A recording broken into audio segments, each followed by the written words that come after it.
আমার প্রাণপ্রিয় বড় ভাইয়ের মতো আমি যাকে মনে করি, বিশিষ্ট রাজনৈতিক নেতৃবৃন্দ, আমার প্রিয় সহযোদ্ধা, বিশিষ্ট অতিথি যারা বসে আছেন, এবং বাংলাদেশের শ্রেষ্ঠতম সন্তান যারা আমাদের সামনে, যাদের চোখের কালো চশমা, যে শ্রেষ্ঠতম সন্তানের বাবা মা এবং আমার ভাই ও বোনেরা, আসসালামু আলাইকুম। আমি তিনটা জিনিস নিয়ে একটু কথা বলবো, কারণ আমার বেশি সময় নাই। একটা কথা হলো গিয়া যে 5ই আগস্ট এবং মুক্তিযুদ্ধ। তা আমি 1971 সালে বেঁচে ছিলাম।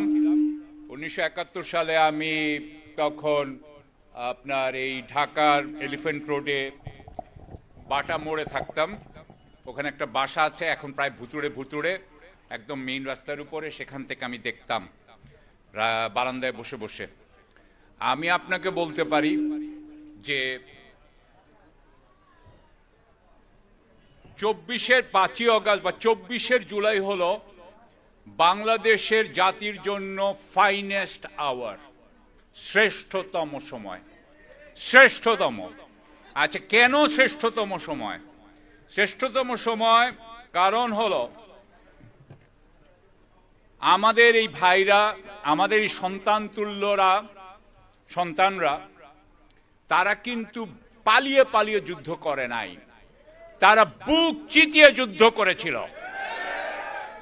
আমি এই বুক চিতিয়ে যুদ্ধ করা দেখি নাই 71 সালে, আমি এটা দেখেছি কিন্তু এই জুলাইয়েই। সুতরাং আমি মনে করি আরেকটা জিনিস হচ্ছে, বিদেশিদের বিরুদ্ধে যুদ্ধ করা কিন্তু সহজ, জাতীয়তাবাদ উঠায় দেওয়া যায়, কিন্তু স্বদেশের জুলুমকারীর বিরুদ্ধে যুদ্ধ করা অনেক কঠিন। কিন্তু আপনারা তাই করেছিলেন, সেই জন্যই আপনারা শ্রেষ্ঠতম। এবং আমি আরেকটা কথা বলতে চাই, এই বাচ্চাগুলা, আমি এদেরকে বাচ্চা বলি, অনেক সময় বাচ্চা বলি কারণ এটা তাদেরকে ছোট করার জন্য না, তাদেরকে আদরটা দেখানোর জন্য বলি। আজকেও আমি কিন্তু ভাবতেছি, আমি এই মাকে দেখতেছি অনেকক্ষণ ধরে, মা আর ছেলেকে দেখতেছি। ছেলেটার কালো চশমা, মা তাকে নিয়ে যাচ্ছে আবার নিয়ে আসছে। কিছুক্ষণ আগে আরেক বোন ওখান থেকে চেঁচাচ্ছিল। এইটাই জীবন। আমি এখন ভাবতেছি, এই আমার বোন আর তার ছেলে, এদের জীবন 20 বছর পরে কি হবে? কি হবে? আমার দেশ সম্পর্কে আসতেছি, আমি আপনাকে আরো কয়েকটা কথা বলবো। একটা কথা হলো কি, যে এই জুলাই কেন শ্রেষ্ঠ আমি বলি, কারণ এদের হৃদয়ে কোনো অশুভত্ব ছিল না। এদের হৃদয়টা ছিল শ্বেত শুভ্র। এদের হৃদয়ের মনে আল্লাহ ছাড়া আর কিছুই ছিল না। এবং এই জন্য আপনি দেখবেন যে যখন এই 5ই আগস্ট শেখ হাসিনা পালাইলো, এরা তো একজনকেও হত্যা করে নাই, এরা তো একজনকেও হত্যা করতে যায় নাই, একজনকেও পিটাইতে যায় নাই। আপনি দেখেন 71 সাল, আমি 71কে ছোট করব না, 71-এ যারা যুদ্ধ করেছে তাদেরকে ছোট করব না, আমি 71কে ধারণ করি। কারণ আমি চাই যে আমার আমিরে জামাত বাঙালি মুসলিম হবে, করাচির মানুষ হবে না। আমার বাঙালি মুসলিমের প্রতি আমার চরম ভালোবাসা। এই বাঙালি মুসলিমের জন্য আমি ধারণ করি 71কে। কিন্তু একটা জিনিস বলতে হবে, 71-এ যারা যুদ্ধ করেছিল তারাও 16ই ডিসেম্বরের পরে চরম অত্যাচার করেছিল। তখন দালাল বলে অনেককে মেরেছিল। এগুলো কিন্তু হিউম্যান রাইটস অর্গানাইজেশনের লেখা আছে। আমরা এটা নিয়ে কথা বলি নাই কখনো, কিন্তু এটা আমাদের ছোট হলেও একটা কলঙ্ক। আমরা হয়তো বলেছি, আচ্ছা, it is a price we have to pay, but এটা ছোট হলেও কলঙ্ক। এই কলঙ্ক কিন্তু 24-এ হয় নাই। এবং এই যে 24-এ হয় নাই, তার মানে হলো একটা জিনিস দেখেন, শ্রীলঙ্কাতে কয়জন মারা গেছে? 10 থেকে 19-এর মধ্যে। নেপালে কয়জন মারা গেছে? 20 জন। ইন্ডিয়াতে কয়জন মারা গেছে? 0। তাহলে বাংলাদেশে মারা গেছে কত? 1000, 1500, 2000। এখানে আমাদের কতগুলা বাচ্চা আজকে সারা জীবনের জন্য পঙ্গু হয়ে গেছে। তাহলে আমাদের এখানে কোন ধরনের জালিম সরকার ছিল? সেই জালিম সরকারের জুলুমের সমস্ত কথা কি বলা উচিত ছিল না, যাতে আর কোনোদিন এই জুলুম না হয়? আমার তো মাঝে মাঝে মনে হয় আমি গতকালকে হঠাৎ করে একটা কথা বলছি, আমারে মাফ করে দিবেন, কারণ আজকাল আমাদের প্রায় সবাই বাংলাদেশের প্রধানমন্ত্রীর খুব সাপোর্টার। আমাকেও বলা হয় যে আপনি যান সাপোর্ট দেন। তা আমি একটা কথা বলতে চাই, যে আমাদের দেশের এই এই মাননীয় প্রধানমন্ত্রীকে আমি এটাও বলতে চাই যে আমাদের এই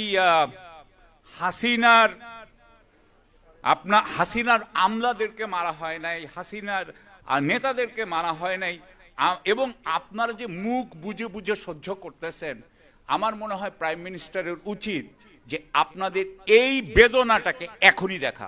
আর যদি উনি না দেখে, আমি আজকে যা বুঝলাম যে আপনারা আর বেশি দিন এটা মুখ বুঝে সহ্য করবেন বলে আমার মনে হচ্ছে না, আমার মনে হচ্ছে না। আর আরেকটা কথা হচ্ছে যে একটু সরি, একটা সেকেন্ড, ছাত্রদের অভ্যুত্থানের একটা সমস্যা হয়েছে।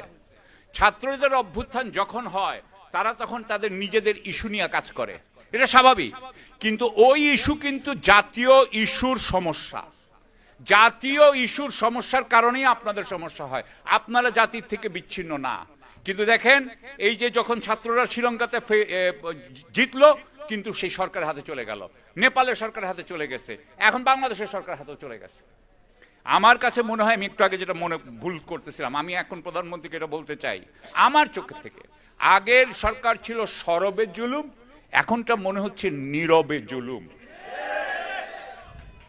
তো সুতরাং আমরা এই নীরবের জুলুম চাই না। আমি আরেকটা কথা বলতে চাই যে আমরা কারা, একটু বলতে চাই, এটা খুব দরকার। আমরা কিন্তু মেটেরিয়ালিস্ট না, আমরা হইলাম স্পিরিচুয়াল মেটেরিয়ালিস্ট। আমরা স্পিরিটের মাধ্যমে, অর্থাৎ আধ্যাত্মিকতা, আল্লাহর মাধ্যমে আমরা পৃথিবীকে দেখি। সুতরাং আপনি মনে রাখবেন, এরপরে কি হইল, আমি যেটা মনে করি আমাদের অন্তর্বর্তীকালীন সরকার মেটেরিয়ালিস্ট, এবং এখনকার বিএনপি সরকারও মেটেরিয়ালিস্ট। অন্তত উনার যে পররাষ্ট্রমন্ত্রী মেটেরিয়ালিস্ট, আমি উনাকে চিনি, উনি আমার বাচ্চারই আত্মীয় হয়, সুতরাং উনারা মেটেরিয়ালিস্ট। কিন্তু একটা কথা বলি, মেটেরিয়ালিস্টের বাবা হইল আমেরিকা। মেটেরিয়ালিস্ট হইয়া মেটেরিয়ালিস্ট পারবেন নাই বাংলাদেশে। বাংলাদেশ আমেরিকার কাছে প্রত্যেকবার ধরা খাবে, এখনো খাচ্ছেন। কিন্তু একটা কথা বলি, আমি নিজের বিয়ের থেকে বলতেছি, এটা আস্থার থেকে বলতেছি, আপনি যদি আমেরিকার সামনে যেও বলেন যে আই অ্যাম এ স্পিরিচুয়াল মেটেরিয়ালিস্ট, সে আপনাকে কিন্তু আপনার সামনে সোজা হয়ে দাঁড়াবে। কিন্তু সে আপনাকে দেখবে যে আপনি অভিনয় করতেছেন, স্পিরিচুয়ালিটি নিয়ে অভিনয় করা যায় না, সে ভড়ং বুঝে। যদি বুঝে যে আপনি ভড়ং করতেছেন না, একমাত্র তাহলেই সে আপনাকে ইয়ে করবে। ফাইনালি আরেকটা কথা বলে শেষ করি, কারণ উনি আমার পাশে দাঁড়ায় আছে, অনেক কিছু আছে। বাংলাদেশের নিয়ে তো অনেক কথা বলার ছিল, একটা সিম্পল কথা বলে শেষ করি। গত পরশুদিন কিন্তু আমাদের ক্রেডিট রেটিং ডাউনগ্রেডেড হয়েছে, অর্থাৎ এখন আমাদের দেশ আরো খারাপ অবস্থা হচ্ছে। এই আর্থিক সংকট থেকে ওনারা বেরোতে পারবেন না, বাংলাদেশের আর্থিক সংকট থেকে বেরোতে পারবেন না, জ্বালানি সংকট থেকে বেরোতে পারবেন না। বাংলাদেশ একেবারে একটা পতনের মধ্যে যাচ্ছে। আমি এটাকে এখন এক্সপ্লেন করতে যাচ্ছি না, কারণ আমার সময় নেই। একটা বলি, বাংলাদেশ হইল অউপার্জিত আয়ের দেশ। এখানে যারা উপার্জন করে তারা হচ্ছে নিচু, আর যারা অউপার্জিত আয় করে তারা হইল উঁচু। যেই দেশে উপার্জনের সম্মান নাই, সেই দেশ কোনোদিনও বড় হইতে পারবে না। আপনাদেরকে একটু বলে শেষ করে আসসালামু আলাইকুম।